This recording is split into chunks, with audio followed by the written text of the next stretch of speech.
Uno.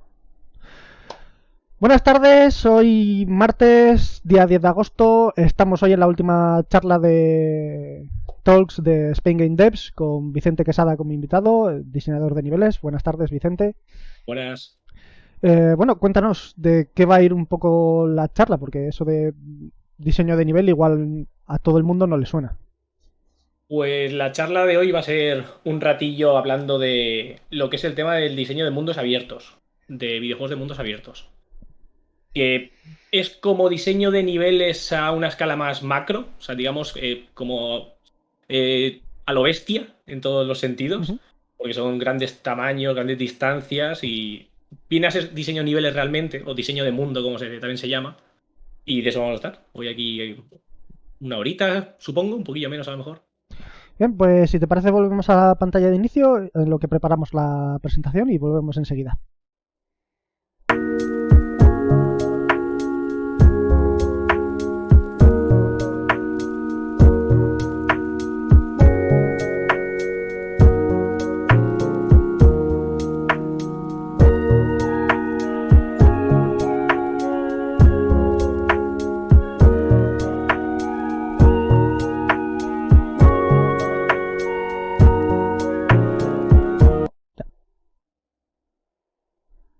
Bueno, lo dicho, bienvenidos a Diseño de Mundos Abiertos, diseñando niveles a gran escala.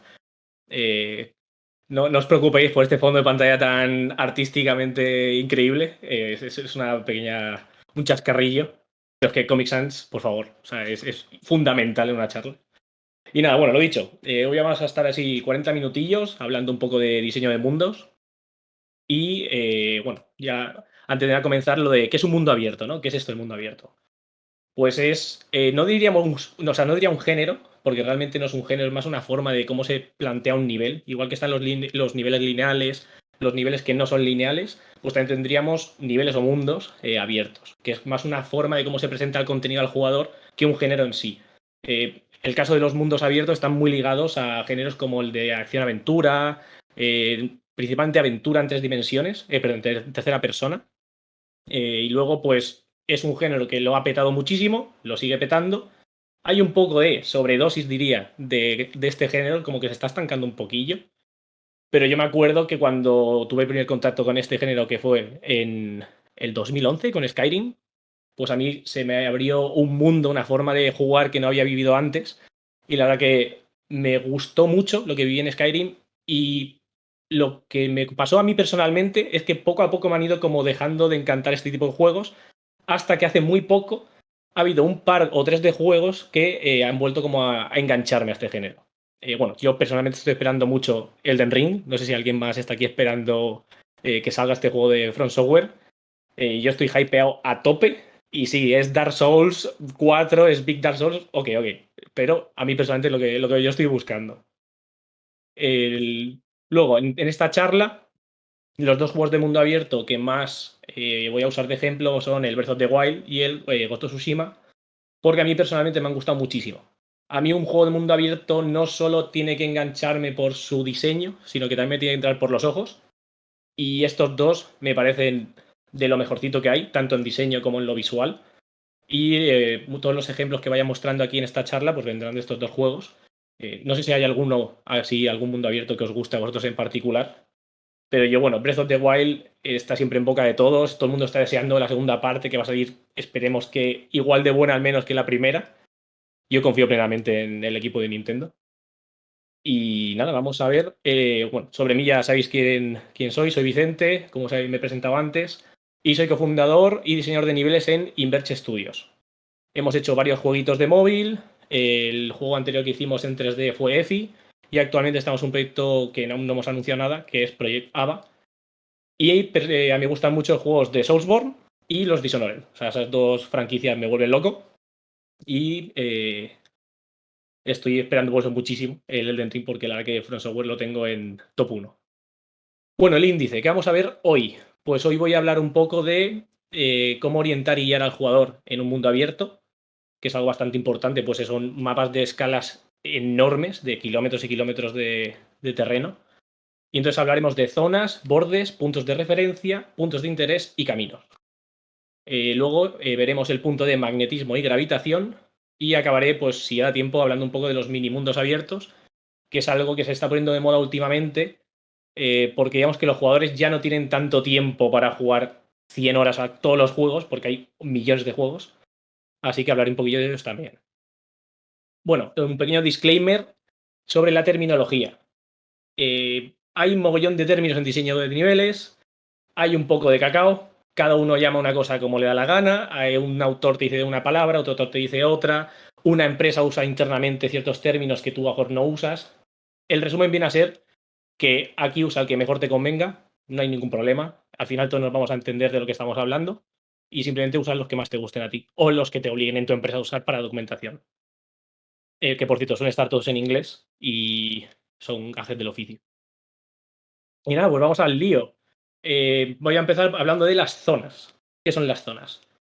Pues, como he dicho antes, los juegos de mundo abierto son mapas súper grandes y una de las formas de que el jugador tenga claro dónde está o lo que está haciendo es dividir ese supermundo en zonas, en espacios más pequeñitos, como más manejables. Estas zonas, por ejemplo, si vemos la imagen de la izquierda, se pueden diferenciar de forma fácil. O sea, suelen tener características muy propias, colores muy diferenciados, una geología diferente, flora y fauna muy particular, incluso la cultura de la gente que vive en esa zona modifica esos espacios y crea lugares. Y también a través de esas edificaciones y construcciones se puede diferenciar una zona de otra.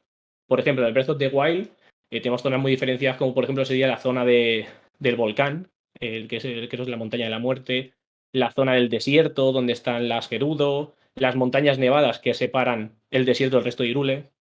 Tenemos la zona de otras montañas heladas al noreste, o lo que es la llanura central, donde está el castillo, que sería otra zona. O sea, realmente cuando tú ves un mapa, sobre todo desde arriba, es muy fácil ver cómo ese mapa gigante se divide en trocitos más pequeños y el jugador entonces pues tiene muy claro vale, estoy en la zona de nieve, me quiero ir a la zona de desierto, por ejemplo. Bueno, lo que comentaba de zonas que no solamente se diferencian por lo que sea la parte visual, sino que también se puede usar en la parte jugable. O sea, tenemos una serie de habilidades para el personaje, pues por ejemplo pasar una zona rocosa en la que haya mucho plataformeo, mucho de escalar. O si existe la mecánica de la baja temperatura, pues tenemos la zona de nieve. O la zona oscura en la que hay que ir con una antorcha. Entonces, el jugador aprende mucho a diferenciar zonas no solamente por lo visual, sino también por las mecánicas que está usando constantemente en esos espacios, como que acaba interiorizándolo. Rollo, en esta zona usé mucho la antorcha, en esta zona estuve con la parabela todo el rato. Y es una forma muy chula también de, digamos, hilar lo estético con lo jugable, que es como sería lo perfecto. No se puede aplicar esto a todas las zonas realmente, o sea, no puedes hacer que todas las zonas tengan algo jugablemente muy concreto, pero algo se puede hacer. Y si está a tu alcance o tienes alguna mecánica que te lo permita, pues siempre es recomendable al menos hacerlo en un par de zonas en el juego porque queda muy bien.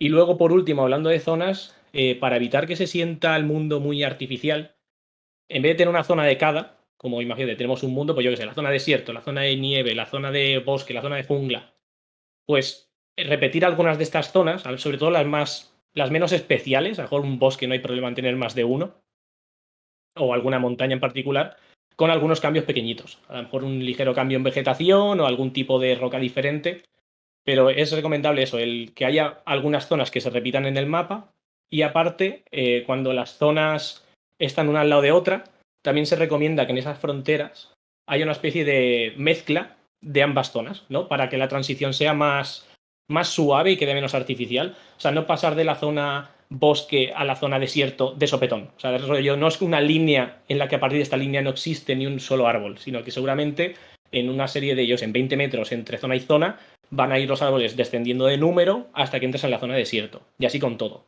Y es una forma de que se sienta menos videojuego el videojuego si te interesa ese aspecto. Por ejemplo, el Breath of the Wild no le importa esto mucho y tiene zonas con cortes absolutamente abruptos y tienes una zona de montaña con lava justo pegado a un bosque y no hay ningún problema con eso. O sea, ya depende del juego que estés haciendo y qué plan tengas. Luego, además de las zonas, estaríamos viendo también los bordes. Los bordes por ejemplo, serían los ríos, formaciones rocosas, precipicios, murallas. Viene a ser elementos que nos permiten tener cierto control sobre la vista, la visión del jugador y o su movimiento. Por ejemplo, en esta imagen de aquí del mapa de Ghost of Tsushima, que esta es la segunda isla, la mitad inferior de la segunda isla. Que esta imagen, paréntesis, se sacó gracias a un glitch que encontraron, que es que el modo foto podías como que ir saltando hacia arriba y te ibas a nivel estratosférico. Y sacaron con esto estas imágenes que me han venido de lujo. Porque, por ejemplo, si os fijáis, las zonas, en el caso de Tsushima es muy, muy evidente cuáles son, porque usan mucho el tema de paleta de colores. O sea, tenemos aquí el bosque rojo, otro bosque rojo que se repite, una zona marrón, que es una zona como de pantanos, una zona así como más sequita, amarillenta, con una especie de campos de trigo, la zona de montaña. Y luego los bordes, que serían en este caso ríos y precipicios, etcétera, como veis, como que rodean estas zonas para separarlas unas de otras. Pues veis aquí tenéis el río, que rodean completamente esta zona marrón, por ejemplo. Y es una forma muy, muy interesante y muy fácil de que el jugador se dé cuenta de que está viendo una transición entre un espacio y otro. Y también, por cierto, sirve para delimitar los bordes del mapa. O sea, los mundos abiertos son muy, muy grandes, son espacios enormes, pero tienen que tener un fin. Y se puede hacer la típica, que creo que lo hacía el Witcher 3, que cuando pasas un borde, digamos, ficticio, un muro invisible que ellos tienen, salía un mensaje de estás entrando en zona de dragones. Y hacía un fade out a negro y te salías del mapa tipo, como que volvías atrás. A mí personalmente eso no me gusta, así que prefiero más este tipo de cortes que son o un océano o unas montañas que no puedes subir, o ese tipo de elementos que son físicamente visibles y que te cortan y que sabes que por ahí no puedes pasar. Por eso muchos juegos de mundo abierto les interesa el tema de islas o el tema de ciudades isleñas o costeras, porque uno de los bordes ya te lo cubres con el océano. Es una forma muy realista y fácil de delimitar el mapa sin que quede artificial. Ya estoy hablando de muchos, muchos kilómetros de largo. O sea, una línea costera eso nos lo facilita. Y luego, aparte, es lo que he dicho antes, lo que son los bordes dentro de lo que sería el mapa también están. Se usan, como he dicho, para dividir, ir controlando el movimiento y la visión del jugador. Y esto nos permite que, pese a que el mundo abierto es un mundo en el que el juego puede ir donde quiera, hacer ciertas divisiones internas entre a early, mid y late game. Por ejemplo, el Tsushima lo hace súper bien porque tienes una isla inicial, que es la isla del sur, y una isla, digamos, final, que es la isla del norte. Para pasar de la isla del sur al norte, se hace por este camino de aquí, que es un istmo, que viene a ser un trozo de tierra que une dos espacios de tierra mayores. Y entonces, en ese punto donde convergen todos los caminos, que es el único camino que puedo seguir, pues han puesto un castillo. O sea, un punto donde tienes que reunir unos requisitos para poder cruzarlo.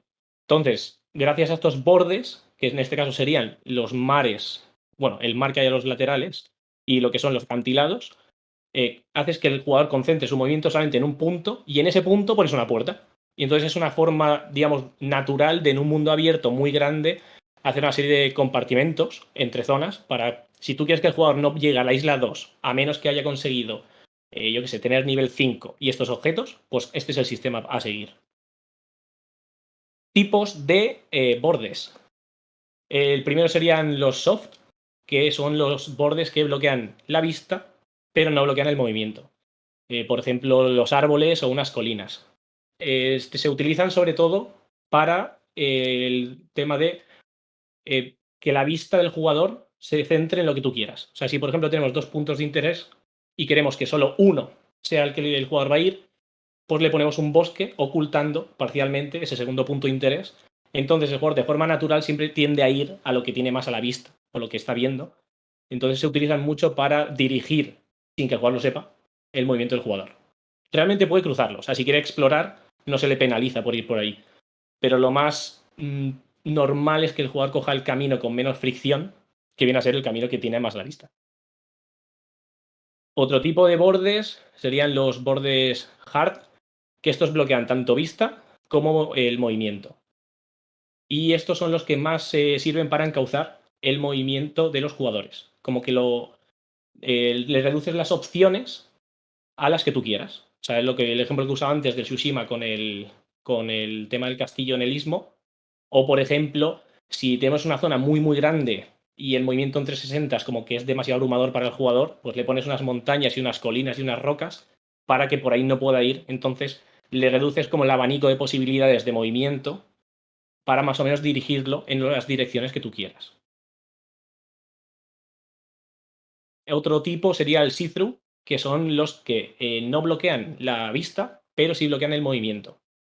Por ejemplo, un gran corte en el terreno que te permite bloquear el otro lado, pero tú no puedes cruzarlo. O una verja metálica gigante, una especie de muralla, una verja que tú puedes ver lo que está detrás, pero no puedes alcanzarlo.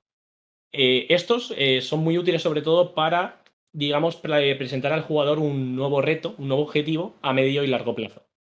Que es vale, sé que aquí detrás hay algo, no sé aún cómo llegar porque no puedo llegar inmediatamente, voy a ver cómo me das ingenio para evitar este obstáculo, este borde, y encontrar un camino alternativo para acceder. En el caso del Breath of the Wild, que es uno de los casos que más me molan, es en la zona inicial, que es la de la foto, que hay una especie de abismo y no puedes cruzarlo porque aún no tienes la parabela, que es la cometilla.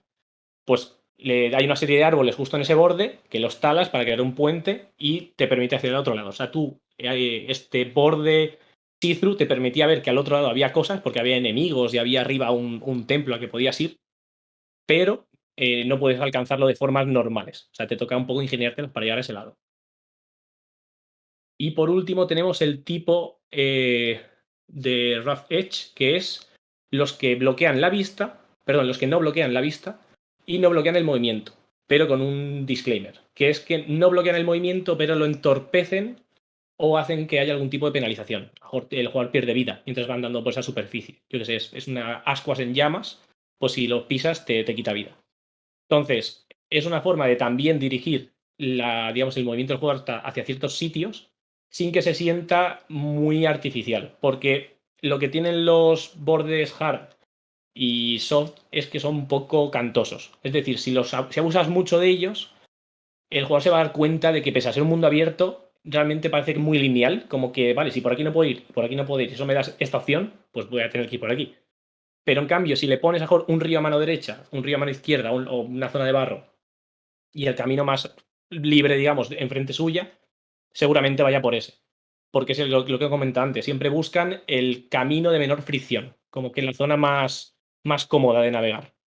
Y no tiene la sensación de que le estás engañando, de que esto es un mundo abierto, si quiero cruzar el río voy a poder, pero prefiero ir por la zona esta que es mucho más cómoda y ya veré yo por dónde cruzo el río. Esto se usa mucho, por ejemplo, para el tema de puentes, que queda muy bien en mundo abierto. O sea, tú encuentras un río grande, y cruzarlo es un dolor, pues siempre vas a buscar un puente, un punto de acceso a ese río, una zona de aguas más bajas, para cruzarlo de forma más cómoda.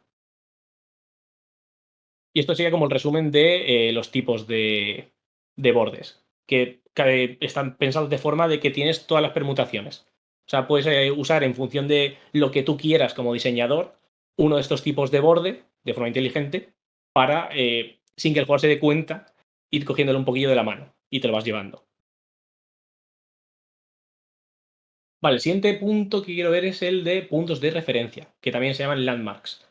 A mí personalmente me gusta mucho la palabra de landmarks, que se usa mogollón, y son los elementos de un mundo abierto que destacan mogollón. O sea, los que tú ves de lejos y que dices, vale, esto es importante, esto es algo súper único, que puede ser una montaña con una forma muy particular, árboles gigantes de colores muy destacables, tenemos, yo qué sé, las torres, por ejemplo, del Breath of the Wild, las que te subes y se desbloquea el mapa, o castillos, incluso en el Tsushima usan fogatas con humo muy, muy grandes y muy, muy densas, de humo negro, que se ven desde casi todos los puntos de la isla, pues son puntos que tú, como los ves desde lejos y desde distintos ángulos, el jugador puede usarlos para orientarse. Puedes triangular tu posición gracias a ellos o incluso saber en qué dirección estás mirando.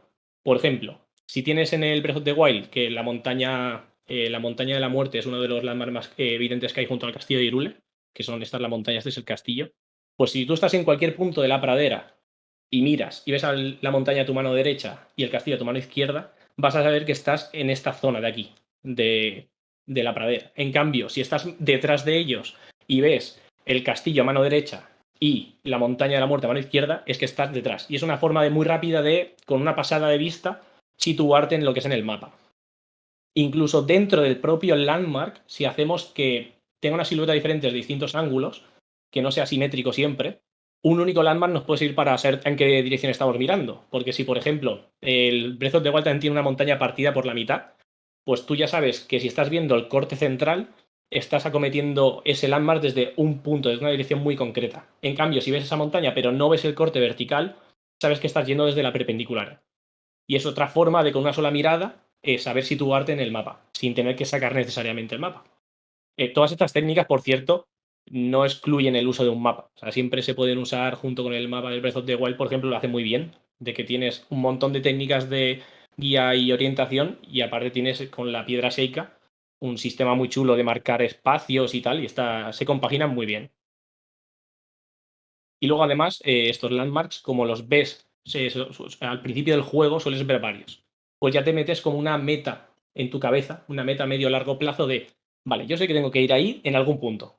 En el caso de Breath of the Wild, otra vez, el castillo de Central, donde está Ganon, sabes que va a ser la zona de late game, que vas a tener que ir ahí y todo tu juego va a consistir en mejorarte para poder llegar a él, o si eres un speedrunner, pues ir a reventarlo en 5 minutos, pero un jugador normal tirará siempre pues un poco a hacer lo que es el loop de juego y al final llegarás a esos landmarks de late game ya con el equipo necesario.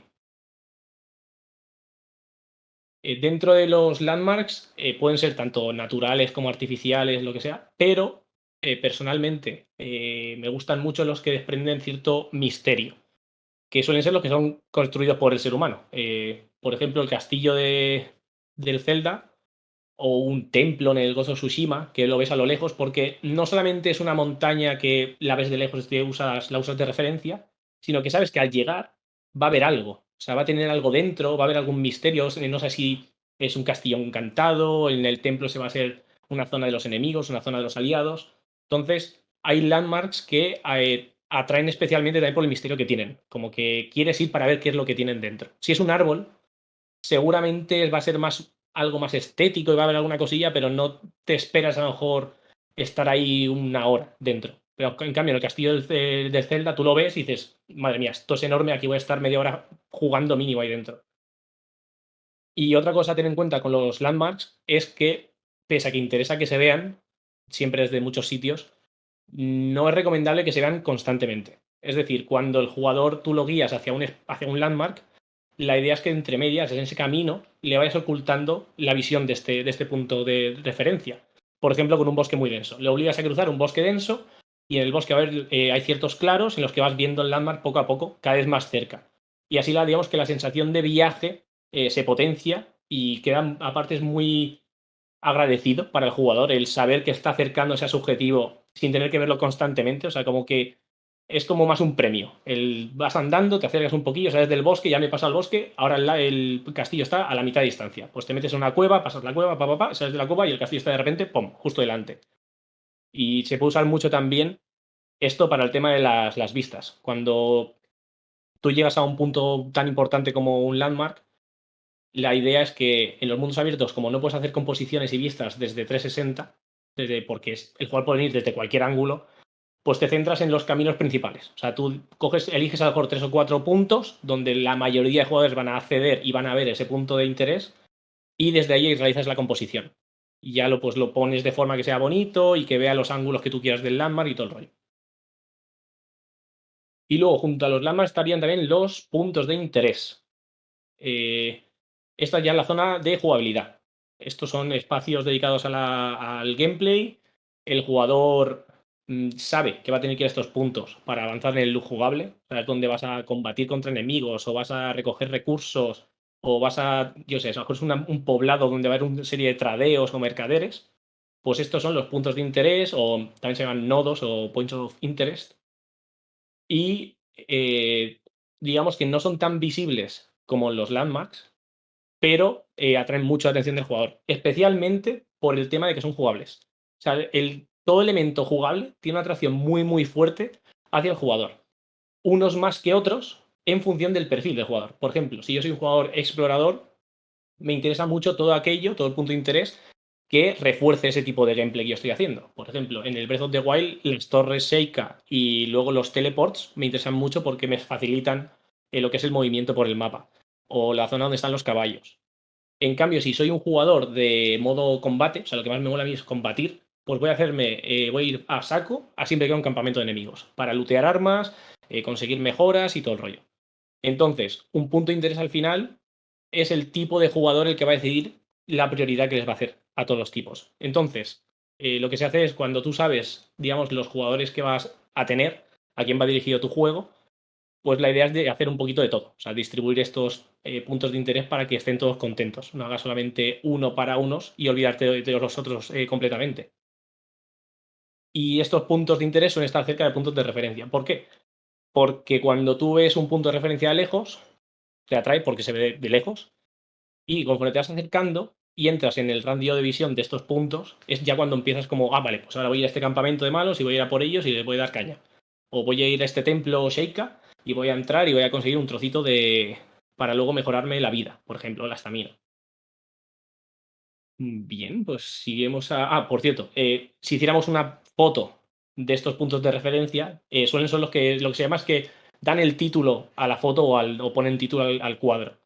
Que es un... Si yo hago una foto a un pueblo en una montaña, seguramente el cuadro lo llamaré el pueblo X, no la montaña X. Entonces estos puntos son muy, muy importantes porque en una zona los puntos de interés son los que van a hacer que el jugador se acuerde mucho de esa zona y le dé nombre a esa zona. Y ya lo siguiente sería los caminos. Los caminos, esto es muy sencillo, conectan puntos de interés. O sea, igual que tenemos, yo sé, dos poblados, por ejemplo, pues entre medias hay un camino que los une. Y son superficies que son muy cómodas de transitar. Por lo tanto, son especialmente indicadas para el tema de transportes y vehículos. Por ejemplo, los juegos de Far Cry de Ubisoft usan mucho esto. Tienes un mogollón de carreteras por todo el mapa, que a lo mejor no es el camino más corto entre dos puntos, pero son las únicas zonas donde puedes usar los vehículos de forma más óptima porque es una superficie perfecta, o sea, no hay ningún problema. Y aparte nos aseguran el que llegamos a un destino. O sea, lo que tienen los caminos es que mm, no siempre se siguen porque no es el camino más corto, pero a lo mejor si estás perdido en algún punto y encuentras un camino, ya sabes que si vas a una de sus dos puntas vas a encontrarte algo. O sea, es una forma de asegurarte que el jugador va a llegar a un destino. Es como un refuerzo adicional a todo el tema de los puntos de interés y los puntos de referencia. Siguiendo con el tema caminos, la anchura de los caminos es variable en los juegos. Suele haber caminos súper anchos para las carreteras principales, caminos secundarios un poco menos, más estrechillos, y luego caminos muy estrechos, rollo sendas o lo que sea, para los terciarios. Y todos suelen converger, suelen estar como, es como un sistema de venas. O sea, tienes unas principales de las que desembocan más secundarias y de las secundarias aparecen terciarias. Y es una forma también muy fácil de que el jugador que está un poco perdido en medio del mapa, algo si sigues una senda, sabes que vas a desembocar en algún punto o en alguna carretera más importante y esa carretera más importante te va a llevar a otras zonas. Que, por cierto, lo mismo ocurre con los ríos, con sus afluentes más pequeñitos y más grandes. Y es una forma de segmentar el mapa y que de darle al jugador una serie de direcciones que seguir, especialmente, que esto a mí me gusta mucho, que por cierto la imagen de la izquierda es del Hunt, del videojuego multiplayer, que es usar la dirección de las carreteras y de los ríos para asociarlo a los puntos cardinales. Por ejemplo, si yo un río principal de un juego de un mapa sé que va del norte al sur, yo cuando me encuentre este río principal, y yo he abierto ya mi mapa antes y ya sé que va del norte a sur, ya conseguir el flujo del agua, ya sé la dirección en la que estoy yendo. O sea, no necesito abrir el mapa ni nada. Es vale, este es el río principal. Si voy hacia donde va el río, sé que estoy yendo al sur. Si voy al contrario, sé que estoy subiendo al norte. O una carretera principal que va de noroeste a sureste. Pues lo mismo. Cuando me encuentre esta carretera, yo ya sé que estoy en la diagonal del mapa.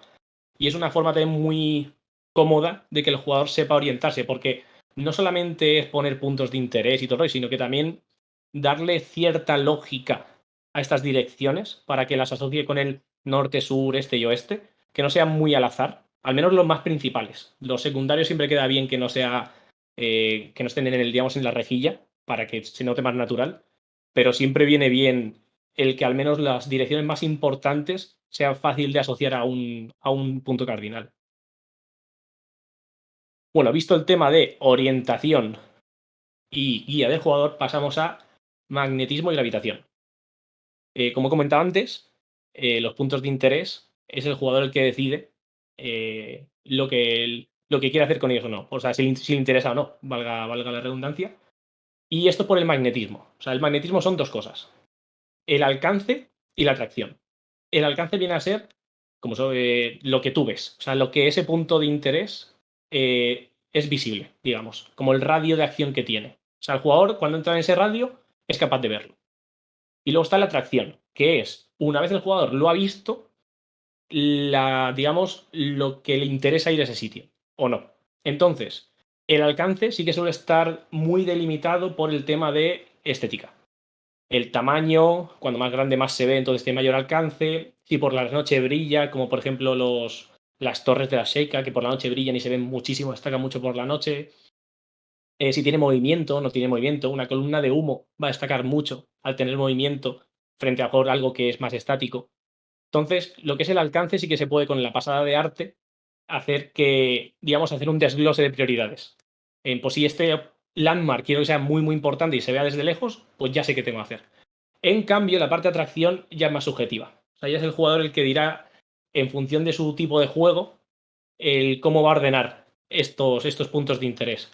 A la izquierda es un ejemplo del Breath of the Wild, de una charla que hicieron los desarrolladores, y ordenan arriba lo que es el alcance y abajo lo que sería la atracción de un tipo de jugador. O sea, en este caso, por lo que veo, como los templos y los campamentos enemigos son lo que más le importa al jugador, lo que más le atrae, pues doy por hecho que es un perfil más de combate. O sea, el tío quiere mejorarse el personaje con más estamina o más corazones y luego aparte quiere ir a lootear para conseguir mejores armas.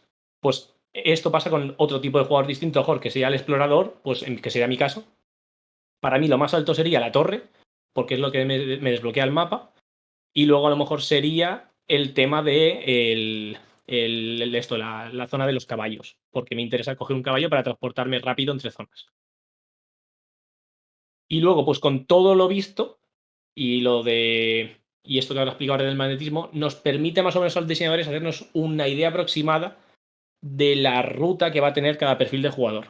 En función de si tú empiezas en un punto, el punto inicial del juego, y te pongo una serie de landmarks y una serie de puntos de interés y referencia de camino, si eres un jugador agresivo, más o menos sé que vas a ir a lo mejor saltando de campamento enemigo a campamento enemigo, y así todo el rato. O si eres explorador, otro tipo de ruta. Entonces, conociendo esas rutas entre los puntos de interés, yo con los bordes, pues te voy delimitando, te voy preparando de forma que a lo mejor cuando vayas a este punto, por aquí arriba ya no ves nada porque te he puesto un borde montañoso, pero por la izquierda te lo dejo despejado y justo ves otro campamento en la lejanía, entonces vas a ir para allá.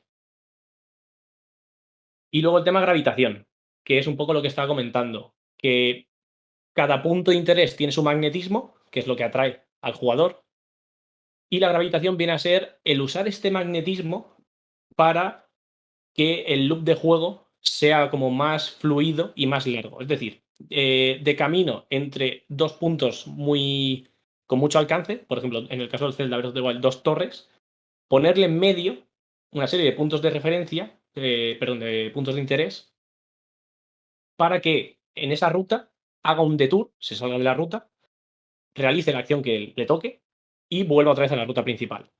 Sigues andando otro poquito, se te pone al alcance de la vista otro tipo de punto de interés, sales de ruta y te metes otra vez. De esa forma, en vez de hacer que el jugador vaya directamente de punto de landmark a landmark y omita completamente todo el tipo de contenido jugable, pues digamos que le vamos guiando por este flujo de entrar y salir constantemente en la zona de la ruta para, digamos, alargar el juego y que tenga una experiencia completa. O sea, que no sea ir de un punto A a un punto B y ya está. Y el tema distancia, por cierto, hay una regla no escrita que se llama la regla de los 40 segundos, que viene a ser la densidad de puntos de interés en un mapa. 40 segundos es muy típico y es el tiempo que tarda un jugador de ir a un punto de interés a otro en la forma de desplazamiento más rápida. Es decir, si tienes un vehículo, serían 40 segundos en ese vehículo. Si es corriendo, serían 40 segundos corriendo. Porque el jugador en lo que son los desplazamientos siempre usa la velocidad máxima. O sea, no hay duda. O sea, no va a ir andando porque si no se lo va a hacer eterno. Entonces, La idea es que con estos 40 segundos espaciar lo suficiente para que el jugador vaya como descansando entre la intensidad de cada punto de interés hasta el siguiente. Lo dicho, esto es una regla general. No significa que todos tengan que estar a los 40 segundos, además no se recomienda. O sea, lo ideal es que el jugador no se dé cuenta de que hay un patrón detrás. A lo mejor entre pues uno está a 30, uno lo pones a 50, a lo mejor le pones dos súper pegados, pero más o menos sería pues lo ideal para que el jugador no se aburra, entre comillas, de ir andando de un sitio a otro. Si tienes un traversal súper divertido, pues realmente se puede incluso reducir a ampliar a más tiempo, si es divertido. Si lo que es andar es de las partes menos molonas de tu juego, como era, por ejemplo, el de Witcher 3, no es especialmente divertido, pues no está mal ponerle 40 segundos o incluso menos si se puede. Y luego, para acabar, quiero hablar de los minimundos abiertos. El mundo abierto es algo que está al alcance de muy pocas empresas, digamos. O sea, los AAA sí que pueden, pero son juegos de escalas enormes, tienen un montón de gente detrás, muchísimo contenido, y la verdad que un estudio indie, un equipo pequeño, mediano, lo tiene complicado. ¿Qué es lo que pasa? Que aquí es donde entran los mini mundos abiertos o hub world. Lo del hub es asterisco porque esa palabra también se usa para definir lo que son los mapas principales del que salen todo el resto de niveles, como por ejemplo sería el Santuario del Enlace de Fuego del Dark Souls. Pero este término, digamos que tiene una interpretación más moderna, que viene a ser pequeños mundos abiertos en juegos. O sea, espacios no lineales con las características de un mundo abierto, pero de un tamaño muchísimo más reducido. O sea, puede tener sus zonas, puede tener bordes, puede tener landmarks y puntos de interés, pero no tiene una escala de 100 por 100 kilómetros, sino que ahora estamos hablando mejor de, por ejemplo, el caso de Alba, que es el juego de arriba a la izquierda, creo que es una isla de 500 por 500 metros, y luego está Short Hike, que es el de la de arriba a la derecha, juegazo, súper bueno, que es un mapa pequeñito, pero tiene todos los componentes de un juego de mundo abierto al final. O sea, puedes ir donde tú quieras, no hay muchas restricciones, y tiene sus zonas, tiene la zona de la playa, la zona de la montaña nevada, la zona del bosquecito, y está súper bien. Y también comentar de que no es exclusivo el tema mini mundo abierto de juegos indies o juegos de escala mediana, sino que también los AAA lo usan de formas un poco diferentes. Por ejemplo, en The Last of Us 2 hay una zona, que es la de Seattle, casi al principio del juego, en la que te meten como un mini mundo abierto, que es la zona de donde vas a explorar la ciudad, que es muy raro porque es el único punto del juego en el que ocurre esto. Y viene a ser un mini mundo abierto dentro de un juego lineal de una escala estratosférica, ¿vale? El de Last of Us 2 es una barbaridad de juego, pero tiene los componentes de un mini mundo abierto. Es decir, tienes tus distintos landmarks, tienes una serie de puntos de interés, puntos de referencia, tienes zonas diferenciadas en las que puedes saber, pues yo estoy ahora mismo en la zona de las carreteras donde están los coches y donde estaba la autopista. Y luego también, incluso dentro de un mundo abierto, puede haber un mini mundo abierto. Por ejemplo, en el Breath of the Wild. Tenemos la zona inicial, que es la meseta de los albores, creo que se llama, que es una zona delimitada de la que no puedes salir al principio hasta que consigues la Parabel, que es como la cometa con la que te puedes desplazar. ¿Qué es lo que pasa con esto? Que al ser una zona limitada, mini mundo abierto, transmite toda la experiencia, es la zona tutorial, por cierto, pues te transmite toda la experiencia de mundo abierto que vas a vivir fuera, el mundo abierto bestia de, creo que son 30 kilómetros cuadrados, no sé, muchísimo el mapa del Breath of the Wild, pero a una escala muy pequeña y mucho menos abrumadora. Entonces el jugador vive ahí esa experiencia condensada, como destilada de lo que es el Breath of the Wild, en ese espacio pequeñito, que por cierto, es mi favorita de todo el juego, en la que tienes distintas zonas. Tienes la zona del bosque, tienes la zona de hielo, la zona con frío, tienes la zona donde está el templo, tienes distintos landmarks, que es, por ejemplo, tienes una torre y tienes el templo del tiempo, tienes todo, pero es un espacio muy pequeñito. Entonces ahí aprendes todo, te quedas con todo lo que es el conocimiento del juego en una zona más manejable y que no abruma. Y luego ya pues sales te dejan libre al mundo abierto y para adelante. O sea, estas son, digamos, las tres formas más típicas de usar el mini mundo abierto. Y a mí personalmente me gusta mucho el tema de ese cambio que está teniendo la percepción de mundo abierto, porque la gente creo que se está cansando un poco de los mundo abiertos gigantes. Porque Ubisoft ha sacado 8000, Casi todos son muy parecidos entre ellos. Y aunque no sean parecidos, son tan grandes y tienen tanto contenido que no todos los jugadores pueden permitirse echarle 100 horas a un The Witcher 3, por muy bueno que sea, por mucho lo que esté. A lo mejor si yo juego 2 horas a la semana, no puedo con tanto. En cambio, este tipo de juegos, como el Alba o el Ashore Hike, sí que te permiten el tener esa experiencia, ese tipo de presentar un nivel sin que sea abrumador y saber que vas a poder acabarlo. Que a lo mejor en 4, 8 horas te has acabado el juego y ya está. Y es una forma muy interesante que espero que la verdad que por aquí siga el camino, porque los AAA nunca van a dejar, creo yo, hacer mundos abiertos, porque son muy, muy, muy rentables, porque tienes mogollón de contenidos y mogollón de horas, y no hay nada que les guste más que decir en su nota de prensa, este mapa es el más grande que hemos hecho, y tiene 1 billón de iconitos que tienes que recoger todos.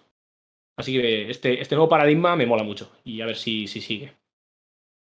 Y nada, ya pues para acabar una conclusión, que simplemente eso, lo que he comentado, de que pese a que los mundos abiertos destacan por la libertad que le da al jugador, que puede ir donde él quiera, y puedes hacer la sensación de libertad absoluta. Pues ahora voy a ir a esa montaña, ahora voy a ir a este pueblo y voy a matar a este tío y voy a coger su equipo.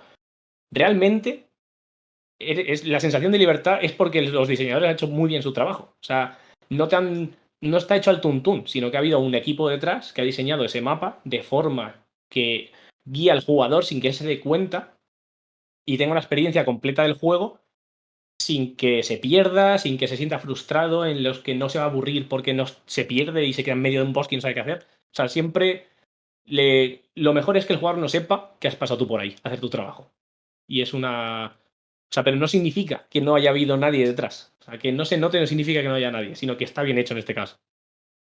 Y luego eso, todas las técnicas que hemos comentado son las que se emplean para encauzar a ese jugador por las rutas que queramos, que siempre va a haber alguno que va a hacer lo que quiera y se va a ir nada más empezar a la ciudad final o o al final del mapa, pero el 90% de jugadores va a seguir todas las pistas y todas las guías que le has puesto tú para jugar como tú quieres. Como un desarrollador le ha dejado que, digamos, tienes estas opciones a tu alcance, son las que tienes a la vista, pues ves a por ellas. Y luego ya por último, eso, lo que he comentado de los mini mundo abiertos, que siempre se puede intentar hacer algo con ellos, pese a ser un equipo pequeño o mediano, creo que es algo que es viable. O sea, si se plantea bien y no se hacen escalas muy locas, creo que puede ser una forma chula de que juegos indies como Ashore Hike bueno, o Alba entren en este mundo el mundo abierto sin tener, incluso siendo hasta mejor, yo diría, ¿eh? No por ser más pequeño, durar menos, tienen que ser peores que un juego gigantesco. Y en el caso de Ashore Hike, la gente le encanta el juego y están súper contentos con él. O sea, que creo que es claramente un ejemplo de que no necesariamente más es mejor. Y últimamente, al menos muchos jugadores se están quejando de que no hace falta que sean tan grandes. O sea, que no voy a hacer las 500 quests de coger coleccionables random. A lo mejor me interesa más hacer 5 quests más importantes y ya está. Y eso sería todo. O sea, aquí tenéis mi contacto, que es Razor of Artorias en Twitter, por si queréis mandarme un mensaje privado para hablar de este tema o lo que queráis. Si tenéis alguna duda de diseño de niveles o de mundo abierto, lo que sea. Y aquí abajo tenéis también las referencias, algunas de las referencias que he usado, que hay mucho más de lo que parece. Hay un montón de info súper útil. Y nada, os animo a que le peguéis un ojo y a ver si os gusta. Y nada, eso. Gracias por escuchar el chorro. Bien, pues gracias Vicente por la charla, así que vamos rápido a hacer las preguntas que nos han dejado por aquí en el chat durante el directo. Vale, empezamos con Laulet, que nos dice: una de las mayores quejas que veo con los mundos abiertos es que sufren de sobreextensión, creando muchos momentos sin momentos memorables. ¿Crees que se debería migrar de crear mapas horizontales a cubos para poder añadir mucho más contenido en menos espacio sin que se vea sobrecargado? Me imagino que se refiere al diseño de niveles en vertical, tipo juegos de Dying Light. A ver, es lo que comentaba antes. Por desgracia, el trending actual en AAA es muy grande el mapa en cuanto a extensión y en densidad de puntos de interés. No les interesa tanto lo que dice la profundidad, o sea, trabajar en lo que es en profundo y no en ancho, pero ojalá se cambiara esto. O sea, yo confío, paréntesis, que el Elden Ring sea este sistema. O sea, en mi cabeza no son mapas tan grandes y lo que comentaban ellos era que las mazmorras típicas de los Souls van a ser como los landmarks y los puntos de interés del Elden Ring. O sea, tú vas a ver de lejos un sitio, vas a ir allí y vas a estar ahí dentro un buen rato con la verticalidad, atajos, con un diseño de niveles más complejo. Y yo creo que es mejor. ¿Qué es lo que pasa con el tema de los que hay ahora actualmente? Que están todos basados, sobre todo los AAA, en lo que se llama en Compound Design, que son todo campamentos enemigos. O sea, entonces tienes un kit de campamento enemigo con unos 5 tipos de enemigos diferentes, como en un Far Cry, por ejemplo, o en un Ghost Recon. Y tú creas todos con ese sistema. Que hay jugadores que eso les flipa. ¿Qué pasa? Que literalmente, a lo mejor hay 200 de esos tipos de campamentos. Y realmente hechos 10, hechos todos. O sea, no. Tienes que ser un muy fiel a la saga para que te hagas todos los campamentos. Porque llega un momento que es como, por muy bien diseñado que esté, tiene una complejidad muy limitada ese tipo de diseños. Porque tiene poca verticalidad, no son especialmente grandes. El tipo de enemigo siempre es lo mismo, que si una patrulla, que si lo matas con sigilo, que si sniper de lejos. Entonces, el diseño en profundidad entiendo que es muy difícil de hacer en mundos abiertos, porque lo más cómodo es hacer un compound, que tienes el terreno, lo aplanas, coges el kit de base enemiga y te montas ahí rapidito un campamento, o un campamento de los mongoles en el Tsushima, por ejemplo. Es mucho más rápido. Entonces, como esta gente busca cantidad y densidad de puntos de interés, le sale súper rentable este sistema. Por eso espero que el Elden Ring cambie un poco ese paradigma de no me hagas 10.000 campamentos pequeñitos, hazme 6 bosses repartidos en el mundo con 6 landmarks asociados y al llegar ahí se me abren 6 mazmorras tochísimas en las que a lo mejor voy a estar 40 minutos dentro de una. Bien, pasamos a la siguiente pregunta que nos la hace Geray Toledano. Nos dice, a la hora de empezar a construir un mapa de mundo abierto, ¿por dónde empezar? ¿Definiendo zonas, puntos de interés?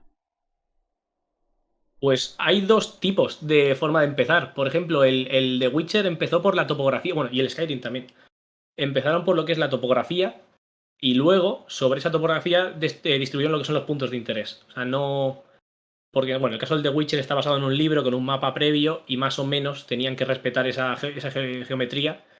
Y en el caso de Skyrim lo hicieron creo que más para optimizar, porque tenían un equipo separado con el tema de las mazmorras y luego está otro equipo con el tema de mundo abierto. Y lo que hacías en el Skyrim es que pulsas un botón y entras en una cueva o una dungeon o una mina, pero es pulsar un botón. No es. Entonces tenías equipos haciendo billones de puntos de interés con kits y un equipo con mundo abierto. Y entonces no se solapaban, entonces no había fricciones, no había problemas. Entonces yo llego aquí, te hago el mundo abierto, te defino 500 puntos y ahí ya me metes lo que tú quieras, porque a mí me da igual. Esa es una forma de hacerlo. Y luego está la otra forma, que es la que yo creo que hicieron con el Breath of the Wild, que es más un empezar con el mundo sin tener, o sea, digamos que los puntos de interés estaban integrados del minuto uno. O sea, rollo, yo aquí quiero que esté esta ciudad, y aquí va a estar esta no sé qué, y aquí esto no sé qué, y entre medias ya luego montaban lo que es el terreno. O sea, como que el terreno venía después de los puntos de interés que fueron distribuyendo. O sea, las montañas se crearon después de la distribución de puntos, no al revés, que es lo que pasaba en el The Witcher y en Skyrim.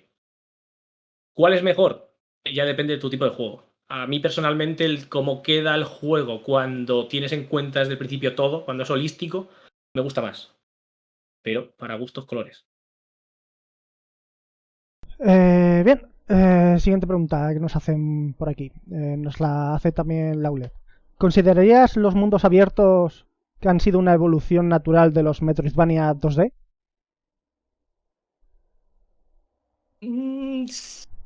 A ver, es que realmente el tema mundo abierto viene ya desde hace mucho tiempo, Claro, realmente. igual lo Desde contesta un poco el siguiente en el chat, que le recuerda que a la vez que salió más o menos Metroid, salió el primer Zelda, que también era mundo abierto, Claro. 2D, pero era vista top Sí, en vez yo creo que de vista personalmente horizontal.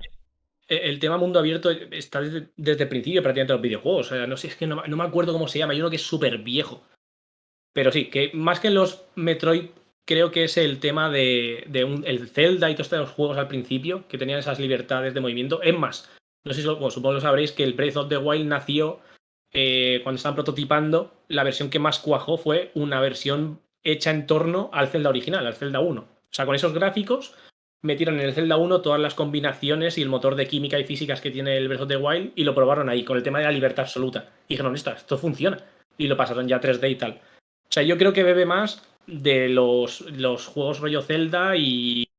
No me acuerdo de cómo se llamaba uno del mundo abierto al principio que había, pero sí. El tema Metroid, lo malo es que las habilidades y las puertas son muy importantes. Y en un mundo abierto eso es complicado de meter.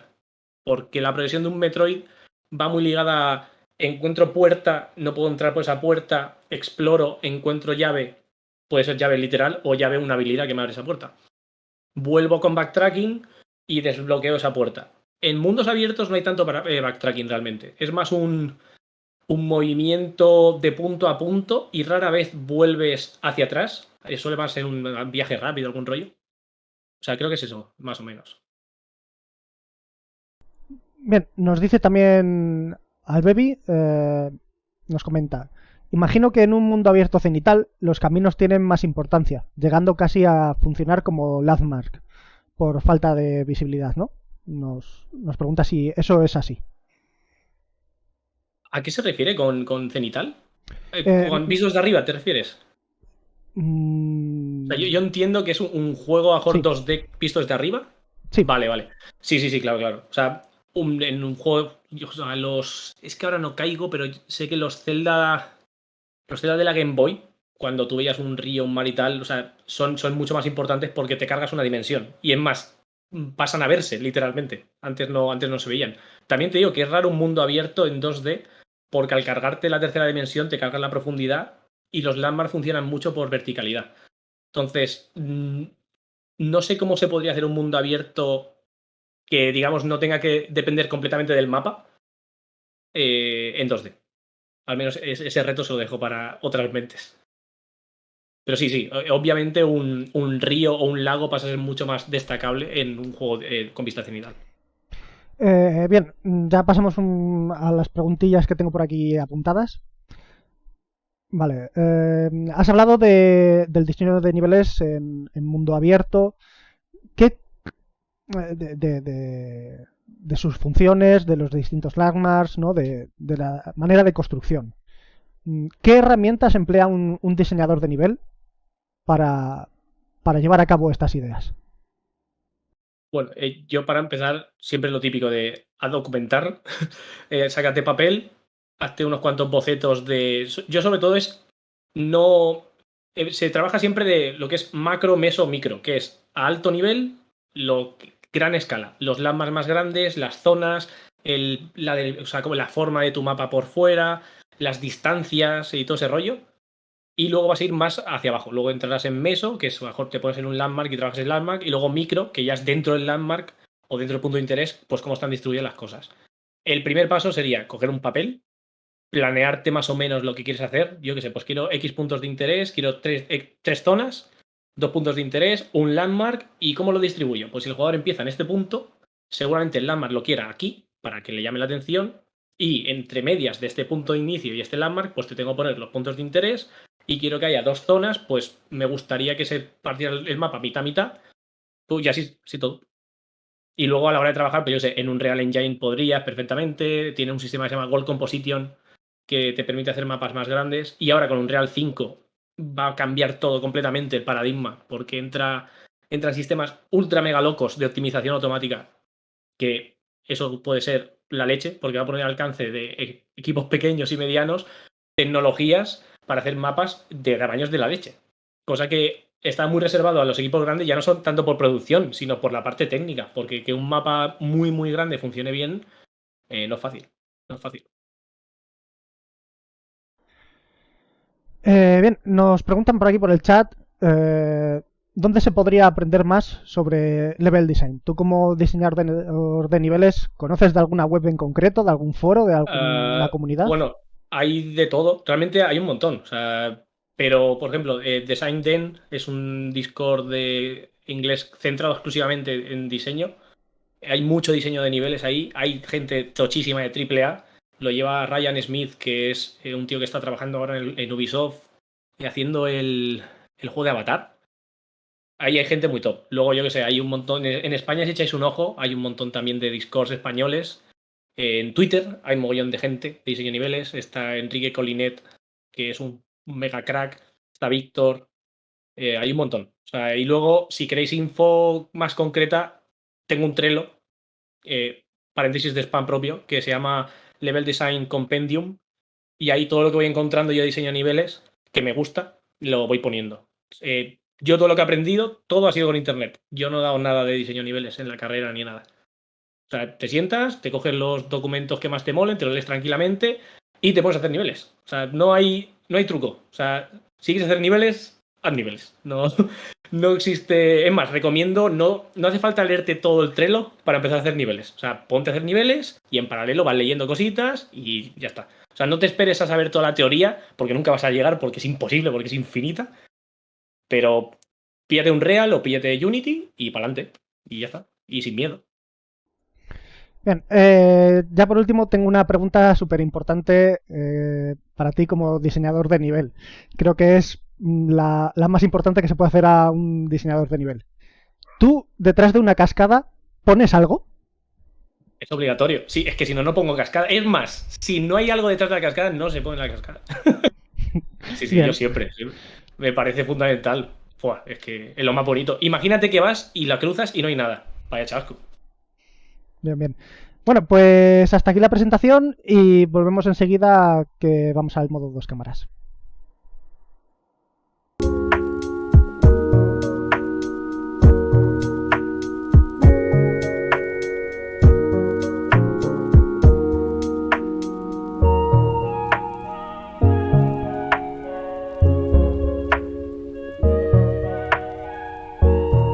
Sí, sí, yo lo de una cascadita con Bien, un tesoro, por favor. estamos aquí de vuelta con Vicente.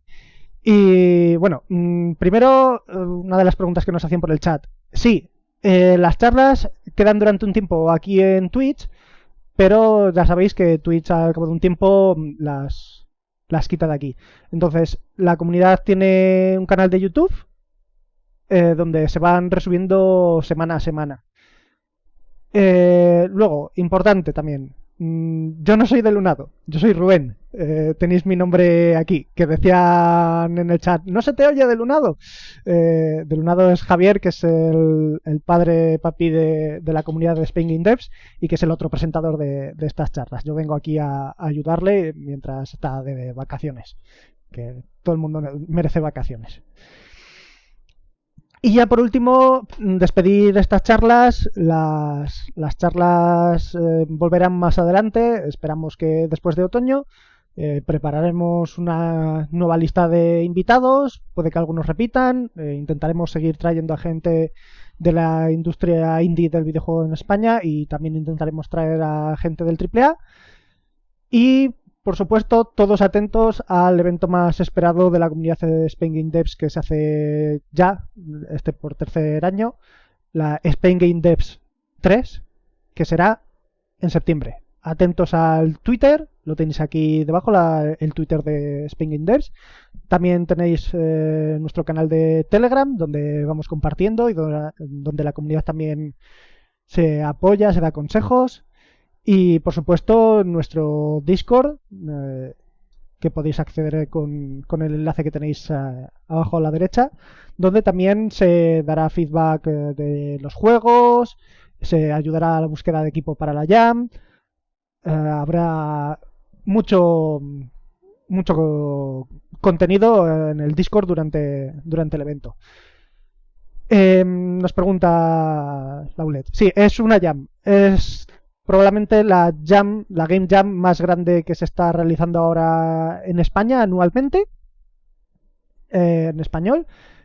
Además tuvo el premio de Buego de mejor Jam en español. Son mérito de Javier, alias de Lunado, que se la organizó él solo y para adelante.